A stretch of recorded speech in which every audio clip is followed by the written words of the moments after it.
Sherlock Holmes, one of the most fascinating characters I have ever portrayed. Patriotic, courageous, tenacious, loyal, mind of a computer, and one of the most eccentric characters in fiction. His Boswell, Dr. John H. Watson, described his strengths and weaknesses with ruthless accuracy. Knowledge of literature, philosophy, astronomy, politics, nil.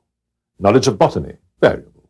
Well up in belladonna, opium, and poisons generally. Knowledge of geology, chemistry, and anatomy, profound but unsystematic. Knowledge of sensational literature, immense.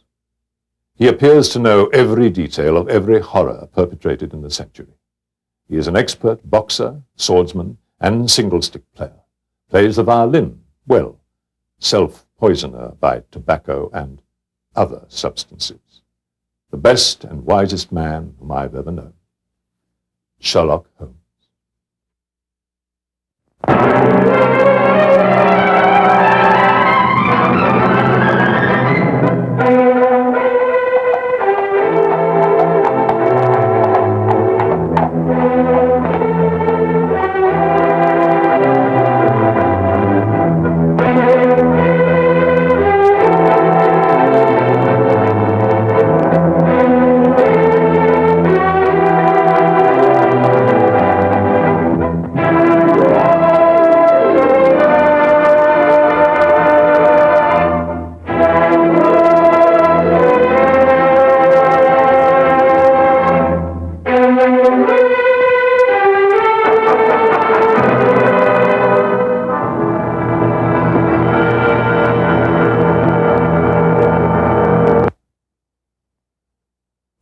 Mr. Holmes! Mr. Holmes! Mr. Holmes!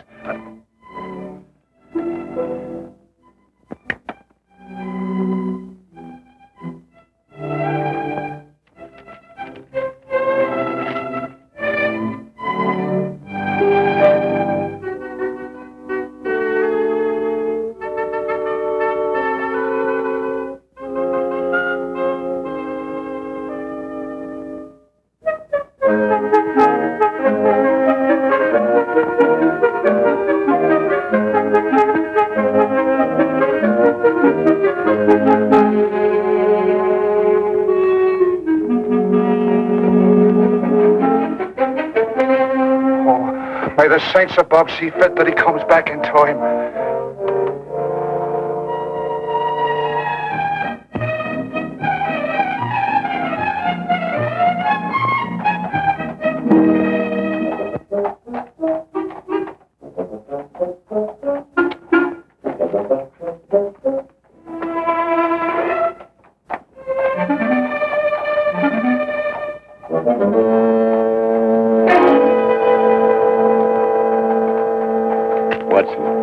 Look. Holmes, where'd you get that wallet? It's not yours, is it? Oh, no, it isn't. But would you believe me if I told you I lifted it from a pickpocket? No. You what? Yes. He lifted it from that gentleman over there, and as he passed me in full flight, I lifted it from him. Well, don't you think it'd be good to give it back to the owner before he leaves? Ah, better than that. I'll place it back in his pocket without him even being aware that it was taken in the first place. Oh, Holmes. Ah, but this is far harder than lifting a wallet and requires diligent training. Now, watch me closely, Watson.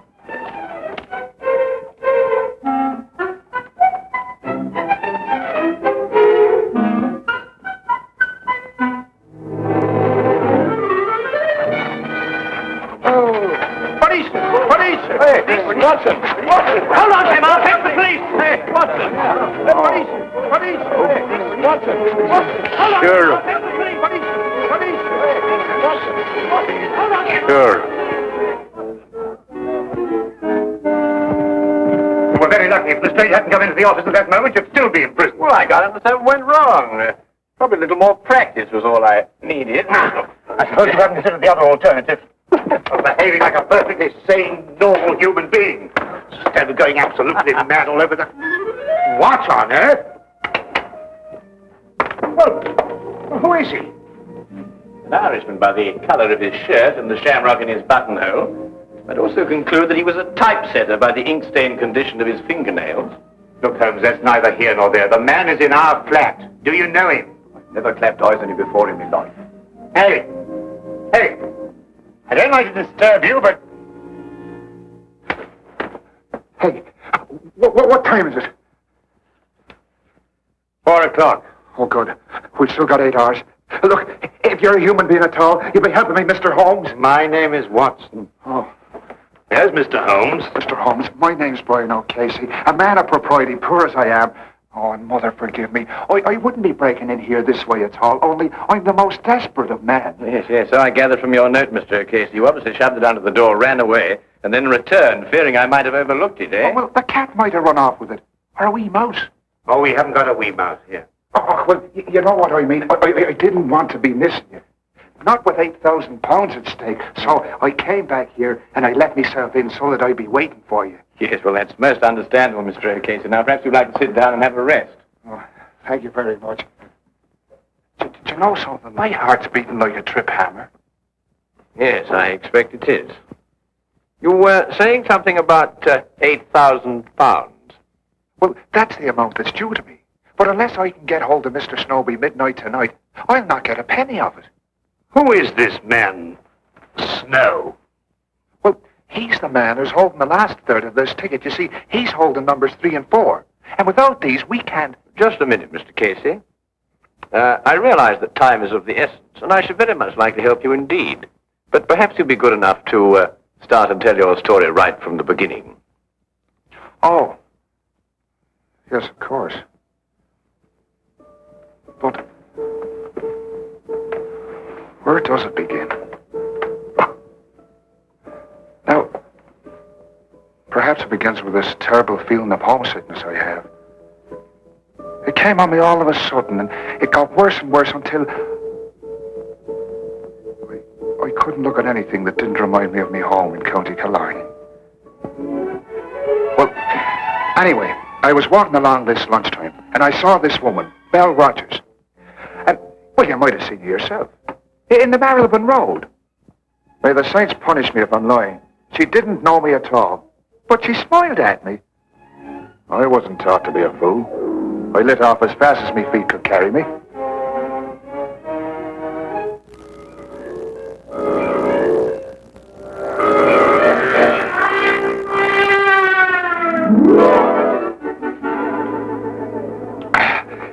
Another glass of stout, if you please.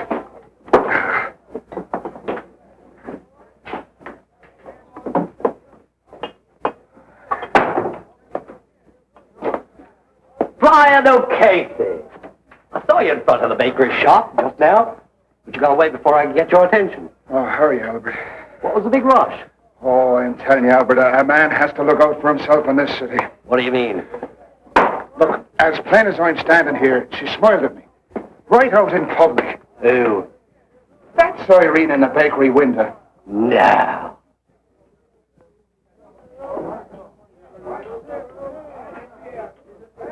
Twice. What's the time? Well, how the devil would I be after knowing that? You mean you didn't find out? Well, can't you see, man, that's exactly what you wanted me to do. Oh, I find good luck. Good luck, you say? Now, look here, Albert Snow. I don't mean any disrespect to your country, but the fact is, I've been saving me money for one reason only. And that's to get back to Ireland as soon as possible. And no temptress with a honey tongue is going to flamboozle me out of it. O'Casey, you may be doing the poor girl an injustice. Ah, but look, the fact is that she smiled at a perfect stranger. And in a certain way. Now, look, no woman is going to do that unless she's interested in getting a poor fool's money. Now, stay close by me. She's followed me here. Oh, there you are. I didn't think you'd run off when I smiled. What do you want? What do you want with me? It's in the window you belong. I only want to talk to you. Ask her to sit down. But look, this is no place for a woman. This is a tavern, you know. You'll ruin your reputation here. People won't buy the cakes you make. I'll only be a moment. Right here, Miss, Rogers. Bell, Roger. Now, there's a name for you. Beautiful. My name is Snow. Albert Snow. This here's my friend, Mr. Brian O'Casey. How'd you do? Come on, Brian, sit down. Oh. All right.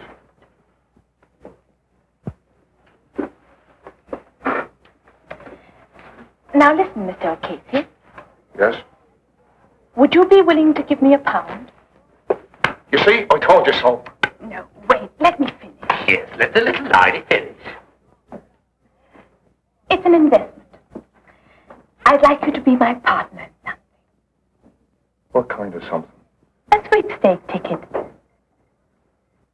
A sweepstake ticket? Yes. I've got one, and I'd like you to buy half of it from me. I don't understand any of this at all. Call it superstition, Mr. O'Casey. You see, I noticed you were an Irishman from the bakery window. That four-leaf clover in your buttonhole. And since everybody knows the Irish are lucky, I'd like an Irishman to be my partner. Well, it isn't for a woman to be gambling. Oh, perhaps not.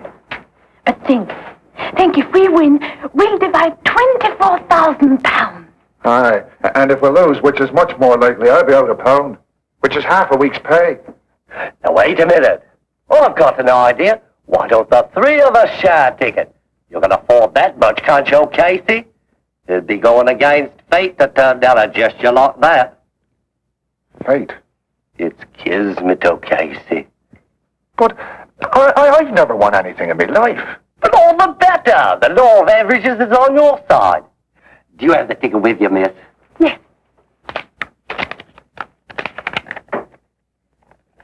One, 6, 6, 3, 4. Does that sound like a lucky number, or doesn't it?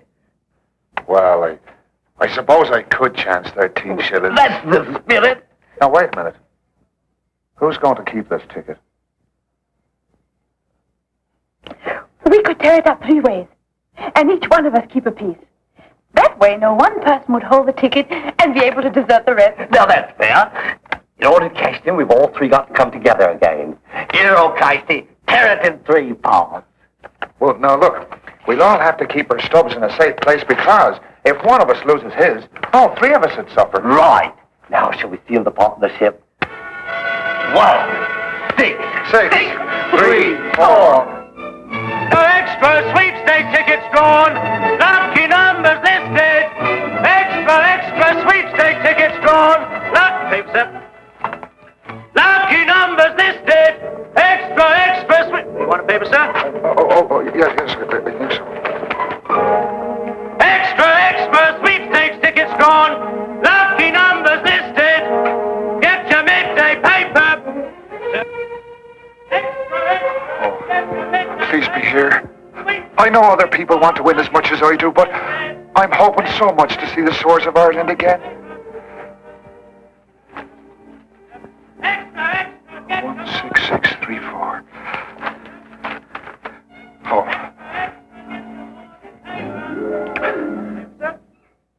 1, 6, 4.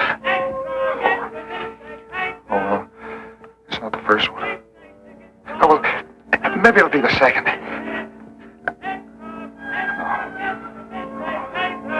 No.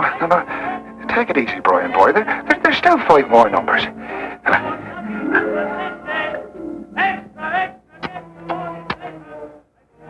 Oh. That Albert Snow. I was mad to let him talk me into this. Kismet. Fate. I'm going to be owed 13 shillings. That's what my fate's going to be. Oh.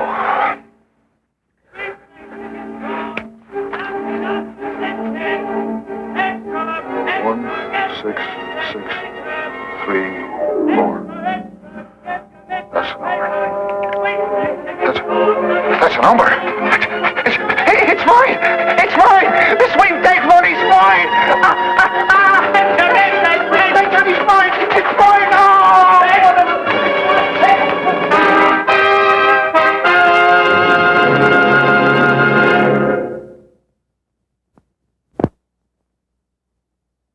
And now we return to the case of the split ticket. Everyone! I'm buying! Get out, Snowy! Albert, Snow, look! Our ticket's been drawn! Our ticket's been drawn! Oh! Over there! Why do you think I'm treated? Hey, what are we going to do? Shall we sell it? Come on with the table. We'll have a meeting of the stockholders this night. Wait till I get me here. I knew it, Mr. O'Casey. I knew we'd be lucky. Don't know I was a fool not to be listening to you right off. It was like I said, O'Casey. Kismet. Yeah. But sit down, everybody. Let's decide what our next step's going to be. The question which confronts us now is, shall we sell the ticket or hold on to it and go all the way?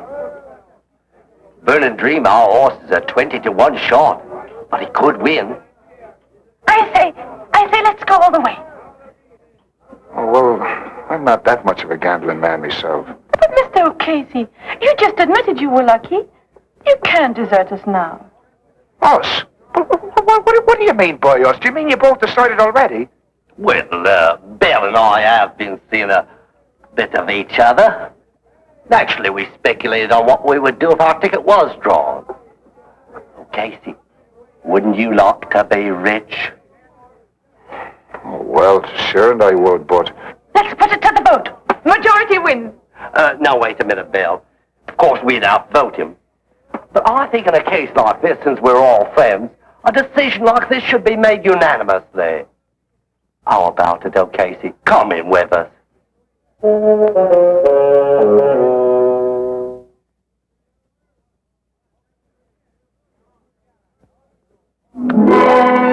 burn and dream.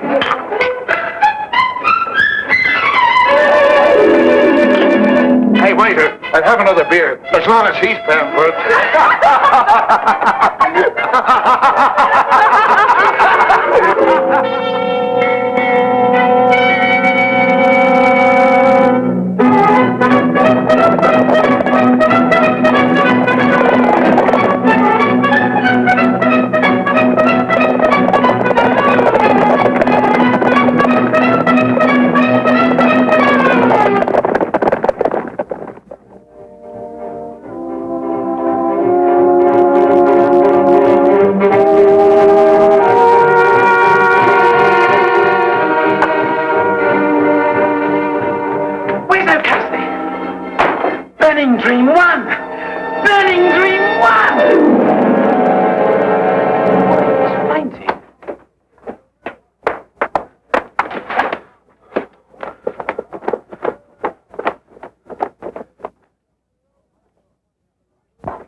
How do you feel?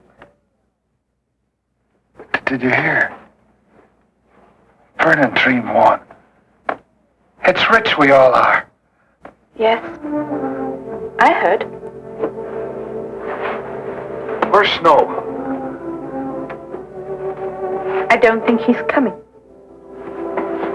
What do you mean he's not coming? He's got a third of our ticket. He has to come. I've been looking for him since last week, when he broke an appointment with me. Mr. O'Casey, he's disappeared.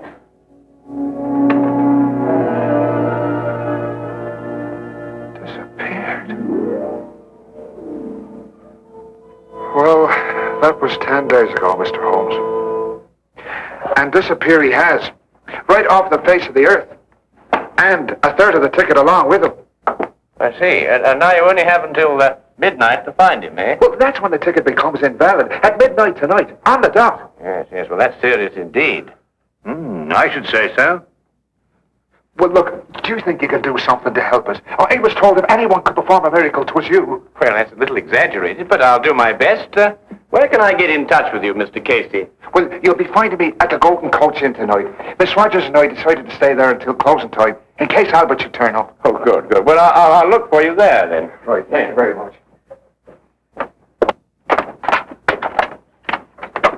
Oh, Mr. Holmes, I noticed you playing with those cards, and it didn't miss me glance that you made one disappear. Yes. Well, it's not very difficult to know once you've got the knack. Oh, I imagine not only, I reckon the lights ought to be kind of low, because I saw you put one right there. Oh, yes, that's right. Yes, well, Well, a good day, Mr. Casey. Good day, Mr. Holmes, sir.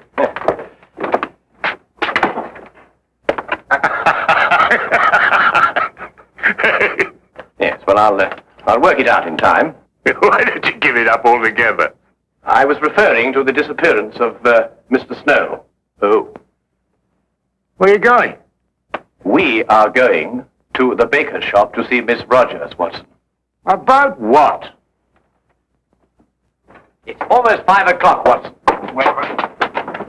We have just 7 hours until midnight.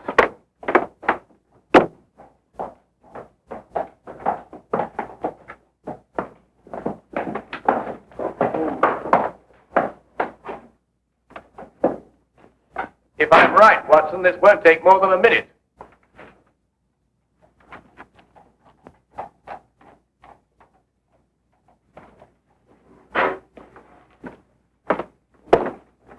Good afternoon. I'd like to speak to Miss Rogers. Is she here? She left this morning. Oh? Why? Don't ask me. When I arrived, she was gone. There was only a note from her saying she'd taken one of the 12-layer cakes, which she would pay for in the morning. Aha. Was it by any chance the white cake? One of my very best. Thank you very much for the information. Good afternoon.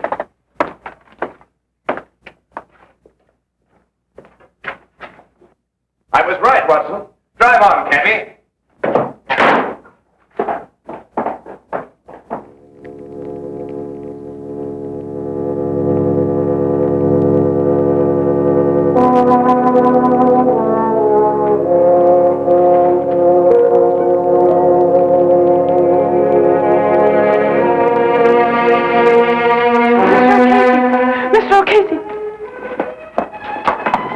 Here, no, take it easy. Come on, sit yourself down. It's all right. Oh, what's the matter? What's happened? The police. They found his coat in the river. Albert's? Yes, it was all bloodstained and there was a bullet hole in it. Oh, no. And the ticket's somewhere at the bottom of the river.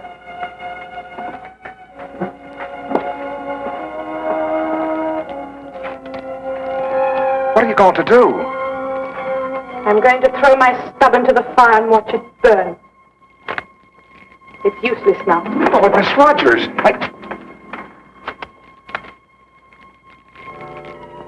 There. Now give me your stub. It was my idea to split up the ticket. I deserve to see my mistake all the way through. You may as well, Mr. Casey. With Miss Rogers' stub destroyed, yours, I'm afraid, has no value.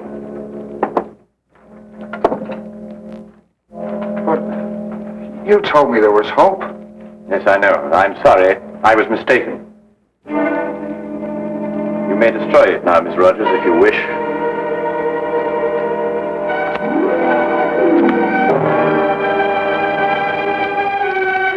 Now it's all finished and done with.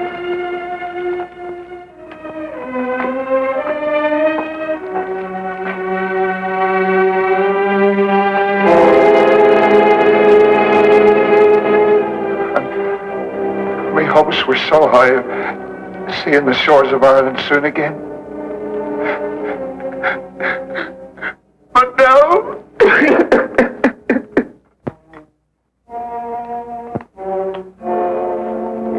Yes, perhaps a little tea would improve your spirits, eh?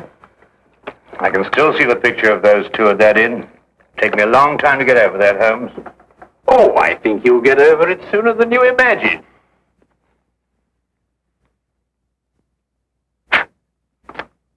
Holmes, what? Leisure domain, my dear fellow. The hand deceives the eye.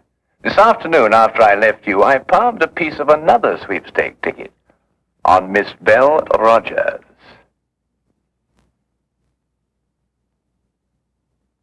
Neat, eh? Would you like a little whiskey in your tea? Do you good, you know, and help you sleep. Blast the tea, Holmes. You're hiding something from me. Well, nothing really, except that it occurred to me that Snow and Belle Rogers had contrived to cheat O'Casey out of his money. I was absolutely certain of this when we visited the baker's shop, and I found out that she had taken a large white cake. Well, what's that got to do with anything? A large white cake, very appropriate for marriage, don't you think, Watson? You think they were married? Or about to be. Yes, but that still doesn't tell me what kind of a scheme they had. Well, it was really quite ingenious. Snow would go into hiding, and at the crucial moment give the impression that he'd been murdered. Now, this was the cue for Miss Rogers to give up hope and throw her stub onto the fire. Ah, yes, but it wasn't the real stub, but one that she had obtained, as I did. Now, very artfully, she would get O'Casey's stub from him and pretend to do the same. You mean she really kept O'Casey's stub and destroyed a dummy one? Exactly. Now, she and Snow would have had a complete ticket if I hadn't substituted a dummy of my own. Well, that's amazing, Holmes. Fantastic. Well, the whole thing makes sense now. Or does it? After all, you've no proof of anything. Your whole theory is just a series of inferences. If once your premise is wrong, the whole structure collapses. Naturally, my dear Watson.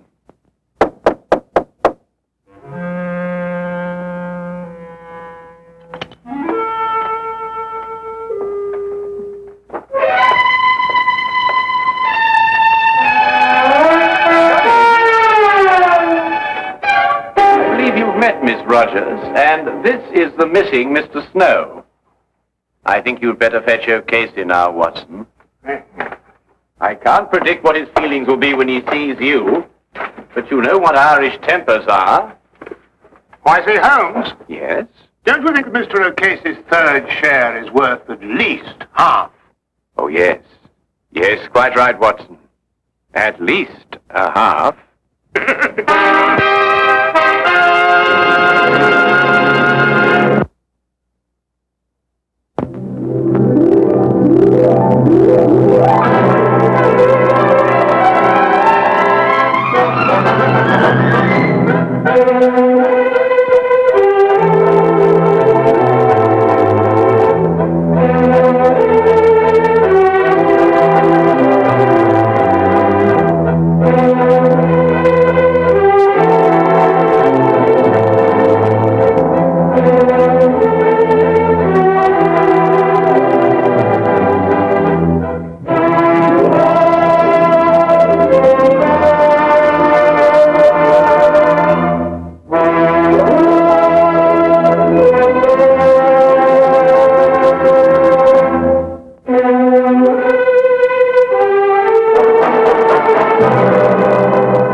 This here's what I'm talking about. This chicken claw with a ribbon around it, which you hung over my table.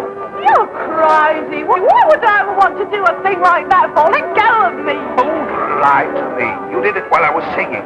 Let go of me, I tell you. You're hurting me. I'll do more than that if you don't tell the truth. Spit it up! All right. Maybe I need some air. That's right. Maybe I need some air.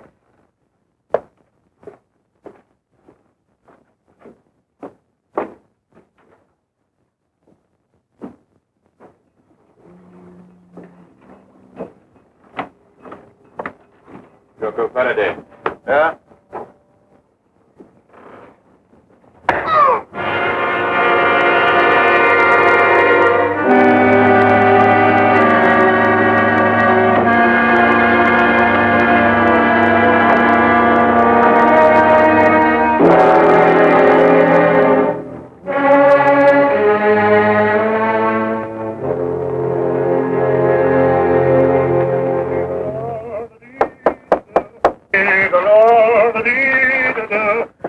Holmes, see who that is, will you? I'm in the tub. Holmes! Holmes, are you there? Oh, confound that fellow. He might be say when he's going out. Just a minute, I'll be right with you. Hey, how are you? Doctor, gang up here in a minute. And you better get the instruments ready. Instruments? What are you talking? Yes, the surgicals, the forceps and all that lark. Poor old squirrel got a bullet in the arm. Huh? In the arm. Squirrel? Yes, you know. Mousy looking fellow went alongside. Huh? What was with us in Liverpool when we did that safe in that pickle factory? Squirrel? Pickle factory? I know what you're talking about. Yeah, you trying to squeeze out of the gang, Doc, because if you are, you're going to be knocked off just like that. Now, you look here. I'll give you till I count 3 to get out of that door. I'll throw you and your squirrel into the street. Now, listen, Doc. Is this 221B Baker Street or ain't it? Yes. And are you Doc Watson or ain't you? Yes. You're the bloke. All right. You asked for it. I'm off it, Doc. There's probably the rest of the gang.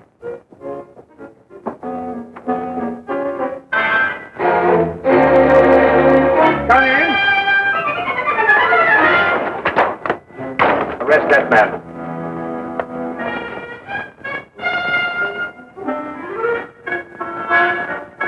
Rather an effective disguise, eh, Watson? Holmes, this time you have finally gone too far. I shall go straight out now and find another flat. Watson, perhaps you've forgotten something.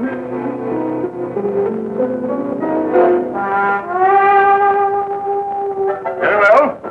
But when I return, it's goodbye. I've never seen him in such a temper. Oh, he'll get over it.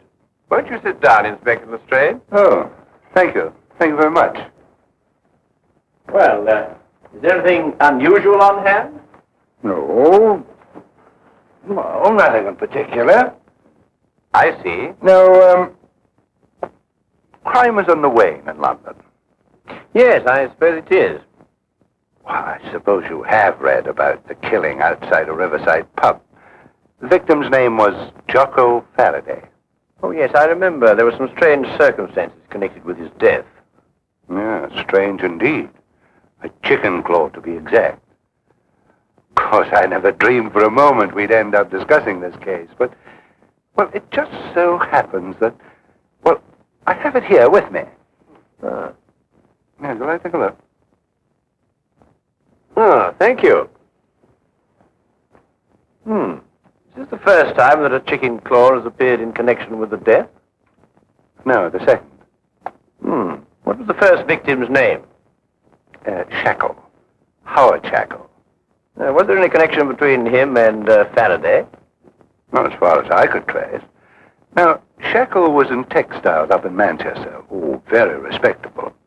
Faraday was the first mate aboard a cargo ship called the, Gloria North. Yet they both seem to have Trinidad in common. What? Trinidad. Only a person who had lived some time in Trinidad would understand such a warning. What warning? The chicken's claw, of course. In certain areas of Trinidad, a chicken's claw bound with a black ribbon is a death warning. Holmes, are you sure? Holmes? I've decided to give you one more chance. Oh, good. Then perhaps you'll come with us as soon as I've got out of this and had a wash. There. Oh, for my days in Afghanistan. Ambushes, poisons, spears, blood-curdling screams. Peace. It was wonderful. I had just returned to my office after making a tour of the wards. I reached into the top drawer of my desk for a prescription slip. And there it was. I must admit it gave me quite a start. Of course, I notified Superintendent Pitt immediately. And I notified you, of course. Yes, an understandable reaction for anybody who's ever lived in Trinidad. Trinidad? Yes, Scotland Yard's reputation for deduction isn't entirely groundless, you know. But I've never lived in Trinidad. You haven't? Well, how did you know the claw was a death warning? Then it is. I told you it was.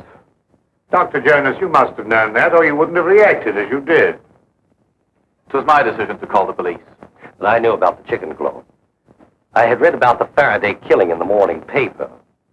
And when the same symbol showed up here on my desk, it actually gave me quite a jolt. But why did you think I had been in Trinidad? Dr. Jonas, did you ever by any chance meet a man called Howard Shackle? No, never. At least not that I can recall. And Faraday, had you ever heard of him? Not before I had read this morning's paper. Then you've never traveled in a ship called the Gloria North?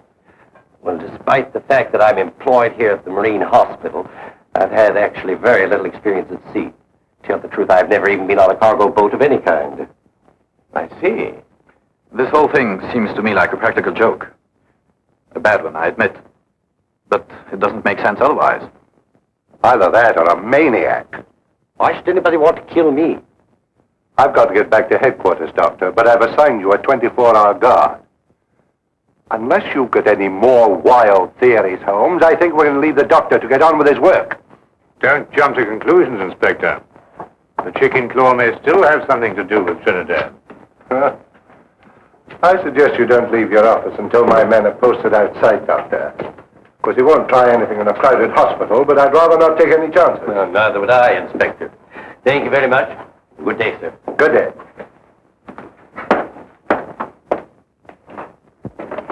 If you'll excuse me, Inspector, I'd better return to my office. If you should want me for any reason, please don't hesitate to call on me. I'll do that. Thank you very much for your cooperation, Mr. Pitt. Good day. Gentlemen. Good day. Chicken claws. This thing doesn't make sense. I believe Superintendent Pitt was right. This is the work of a maniac. I said that. You said that. Trinidad. Trinidad. Why not Istanbul? In Istanbul, they don't use the claw of a chicken. They use the ear of a pig. Chickens. Pigs. I'm going back to headquarters. I'll see you later if you're still here. You still think this has something to do with superstition in Trinidad? Well, then we must find the link, Watson. There is always a link in histories of all murdered men. One bond which ties them all together.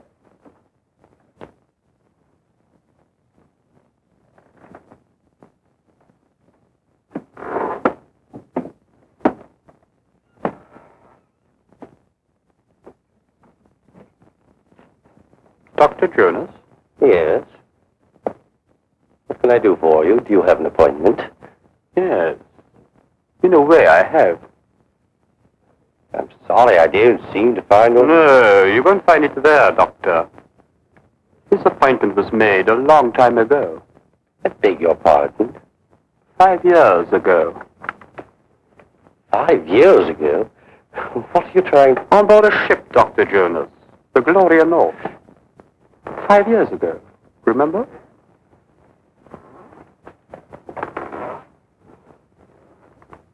Who are you?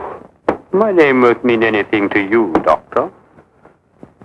What do you want? I'm going to kill you. You must remember, Doctor, the last voyage you took on the Gloria North.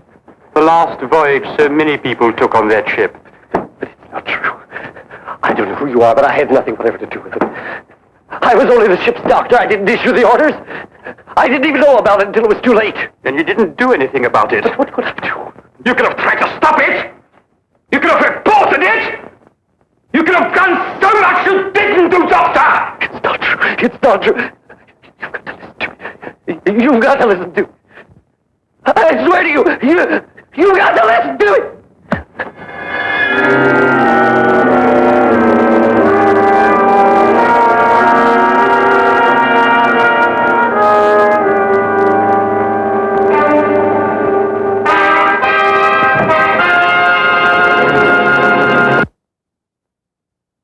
Got something up your sleeve. What a graphic expression. What does it mean? You know exactly what it means? You're up to something. Well, yes, you might put it that way. And why didn't you let Inspector Lestrade in on it? Well, I want to do a little investigation on my own first, and the good inspector mightn't approve of my methods. I'm not sure that I shall either. Do you think I'm going to become an accomplice in Now what are you doing? We're going in. Well, what were we going to do? I'll show you when we get inside. This is our records and personnel office. Here we keep all the records of all our employees. They're strictly confidential, of course. A man to be seen by... What's the meaning of this? Why, this paper basket is half full of... What's your name? Never mind. Take it outside and empty it. This is a hospital, not a college for the development of backward bacteria. Now, don't argue, and fetch a pail of water, and then clean up the ink stains all over this floor. It's perfectly disgusting. And what did you say your name was? No, don't tell me. I may remember it and dismiss you. Now, hurry up, quickly. Go on, go on. Yes, sir. Holmes, what do you think you're doing? What on earth? Well, that's the quickest way of getting rid of it. I want to have a look at the records of Dr. Jonas. Now, why do you want to have a look at the records of Dr. Jonas? Trinidad. Oh, we're back on Trinidad, eh? Yes, I'm always in Trinidad. Wait a minute, Trinidad is the link. Now you must find the bond. But Dr. Jonas told us he'd never lived in Trinidad. Mm-hmm. He also told us he never sailed aboard the Gloria North. If he lied about that, he could also lie about Trinidad. But you say he lied. How do you know he lied? Did you notice that he had a tattoo on the back of his hand? No. He had tried to eradicate it. But there was still the faint trace of an anchor with the initials GN, Gloria North.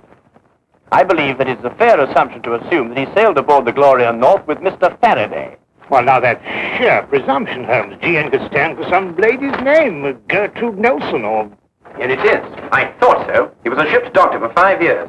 And here's a letter of recommendation from the ship's chief officer, Howard Shackle. Good heavens, and they were all members of the same crew. Yes, Watson. Come on, quickly. Where are we going? Have another chat with Dr. Jones. Holmes! Just like the others. Victim number 3. That leaves one more to go. What do you mean? An able-bodied seaman. The ship's chief petty officer. The ship's doctor. One more remains. Who? The captain, of course. The captain.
Superintendent Pitt at home?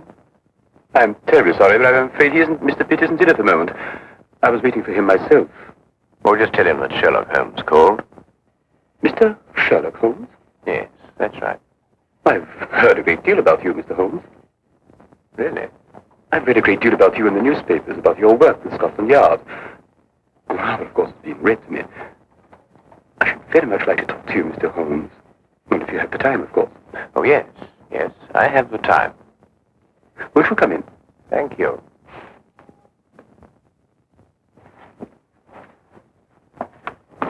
I was just helping myself to a drink. Perhaps you'd care to join me. Yes, I should like to. Whiskey? Well, have you a brandy? Yes. Oh, thank you.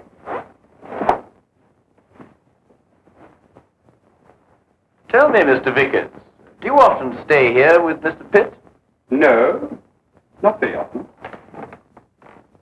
May I ask why you wanted to see the captain? Or would that mean divulging some very important secret of Scotland Yard? No, I don't believe it's a secret at all.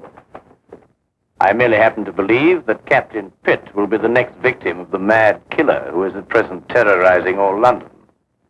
Captain Pitt? Yes. Why?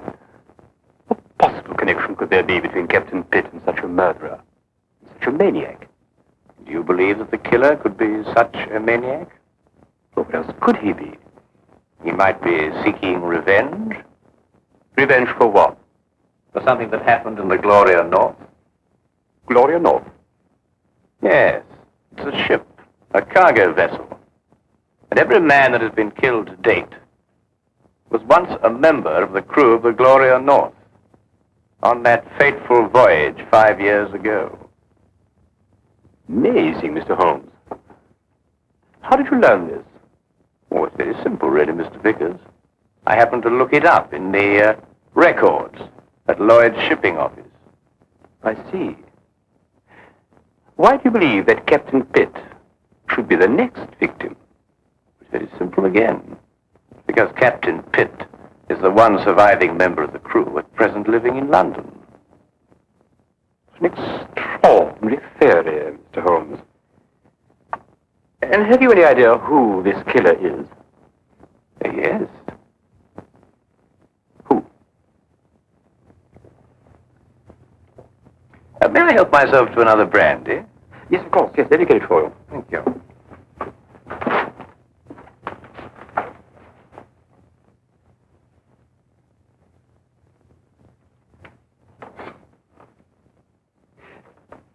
You said you believe you know who the murderer is. Oh, thank you. Well, it's only a little theory of mine, but I believe I do. And do you know the motive for murder? You know, it's remarkable, Mr. Vickers, how well you managed to find your way about, for one who is blind. I beg your pardon? I mean, find your way about this room, Mr. Vickers. Oh, yes. But it wasn't very easy for me at first. I have come to know this apartment very well.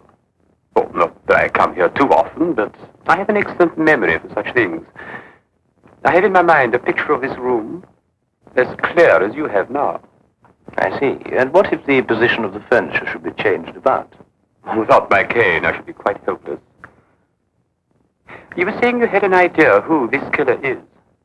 Yes. Picture, if you will, a man who lived in Trinidad. Emotional enough to murder. Strong enough to use a knife. And able to use it with accuracy and dispatch.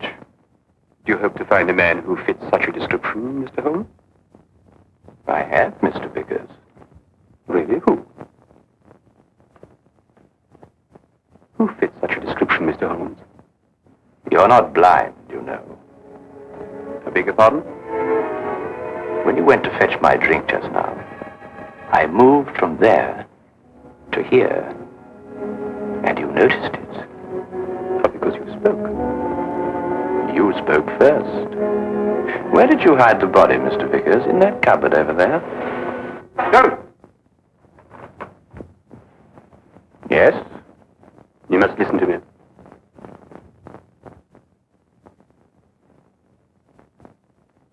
Captain Pitt and the crew of the Gloria North were not primarily concerned with the cargo. cargo as we usually think of it. They were smuggling natives from Trinidad into England. I was married to a native, Mr. Holmes. Beautiful woman. And we had a beautiful child. Pitt came to me and offered to take them to England. Price was £100, the ship the Gloria North. He guaranteed their safe arrival. Concluded the transaction, I paid the money. At 5 miles from Southampton, the Gloria North was approached by a patrol boat. Pitt became frightened. The natives were dragged overboard in chains. They were drowned. All the natives. And my wife. And my child. Swore then that I would take my revenge. It has taken me 5 years, Mr. Holmes. The men I killed deserved death. Perhaps. But no man has the right to be judge and executioner. I had. And I'm not finished yet, Mr. Holmes. There are others. And no one is going to stop me, not even you, Mr. Holmes. Is more killing the answer? It is my answer. Before you strike, Mr. Vickers, look in the mirror.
Dr. Watson observed, I had no keener pleasure than in following Sherlock Holmes in his professional investigations and in admiring the rapid deductions with which he unravelled the problems which were submitted to him. May Sherlock Holmes of Baker Street continue to give us all such keen pleasure for many years to come.